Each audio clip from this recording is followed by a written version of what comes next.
وما دام انك سامحت زلتنا يا الضيف، فوالله اللي ارسل رسول الله ان البندق والفرسه هديه لك.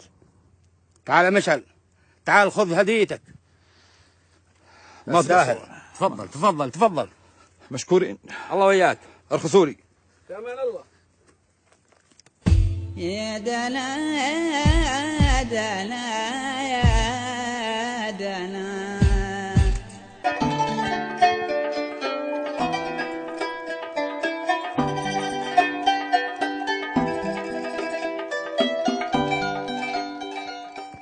هذا عايض.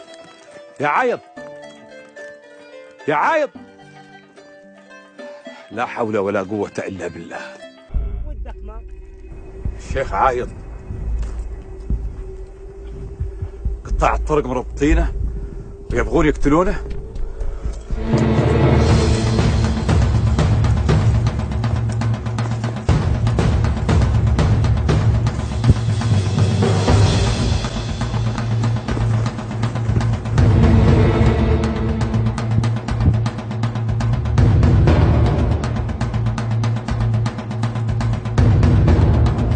اسمع انت وهو، فكوا الشيخ عايض ولا غير راح تروسكم. اختفوا يا الربع، اختفوا اختفوا. يشهد الله يا الذيب اني حبيتك، ومن اليوم انا مخاويك. يشهد الله انك نعم الاخ. يا ذيب يا ذيب، وين هالذيب الله يهديه؟ وينه يا ذيب؟ يا الذيب يا ذيب، هذا شخص ينادي عليك. ايه هذا منكوب، وش وده؟ ارخص لي يا اخويا مشعل، وبعون الله نلتقي مرة ثانية ان شاء الله. بأمان الله. تمام. يا ذيب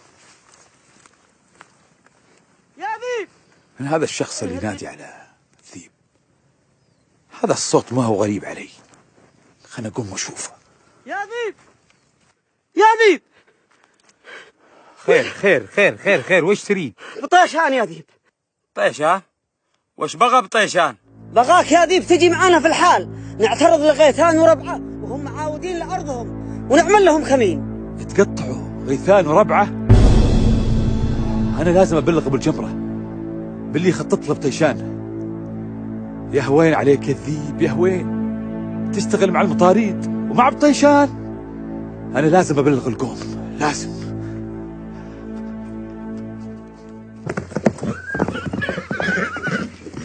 هذا مشعل وريح مضافة ابوي، وش اللي رجعه؟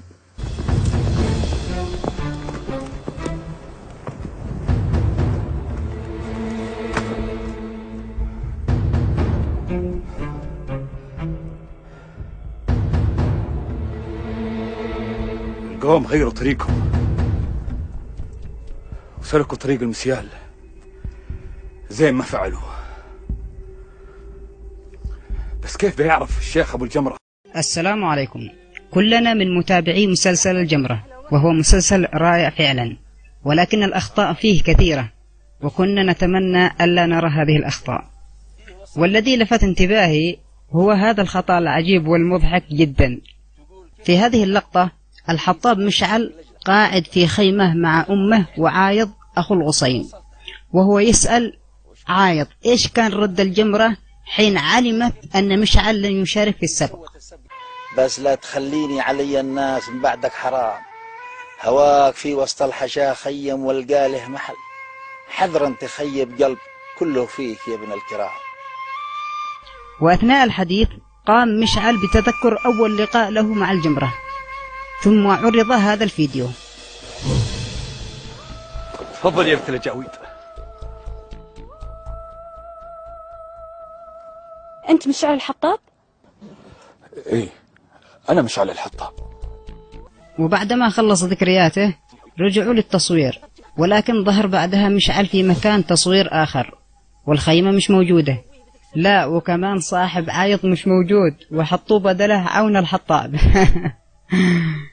شكلهم غيروا الممثلين وانتقلوا بالتصوير إلى مكان ثاني، وعد صاحبنا مشعل مطنن يتذكر الجمرة ولا كيف.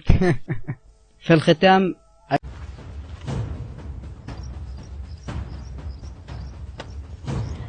بيض وجهي يا مشعل.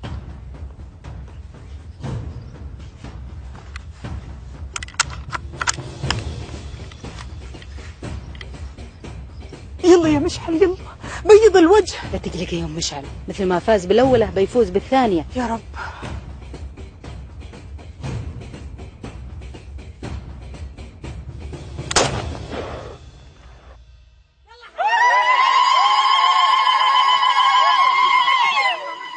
وحسب ما شفته يا ربع، اللي فاز بسبق الرمي دهاس ومشعل. الحين يا شيخ نريح ونستكمل السبق العصرية ان شاء الله. يلا على المضافة نتغدى، وحي الله الجميع.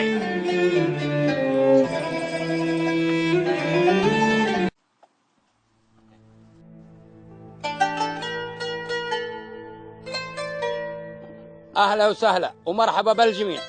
يا هيا وسهلا بك. حياك الله. والحين نرجع للسبق. تفضل يا حكيم. صلوا على النبي. اللهم صل عليه. وحسب ما قال الشيخ مانع نرجع للسبق. هيا الجمرة. لعونك يا حكيم راشد. وش من سبق تبغين؟ ذا الحين أبغي سبق الألغاز. هاتي لغزش سمعينا. أعطيكم 3 ألغاز. الأول لغز فيه شعر وأبغى أعرف وش هو، والثاني لغز فيه شعر وأبغى الرد عليه بشعر ومو ملزوم لا بقافية ولا بوزن، والثالث لغز فيه شعر وأبغى الرد عليه بنفس القافية ونفس الوزن. قولي يا الجمرة يا بنت العم، وبعون الله من دهاس الجواب. اللغز الأول: بنشد على بنت شقية عاقة تعين عداها على ذبح أهلها، وإذا تشقق عظمها وتعجزت زقلوا بها وجابوا شقية مثلها، ما حول حد نحنا نزينها لذا، وإحنا كما إبليس نغوز لها. صح لسانش الجمرة. حيا المتسابقين، سمعتوا اللغز، وش تقول يا صقر؟ وكاد إنها المكحلة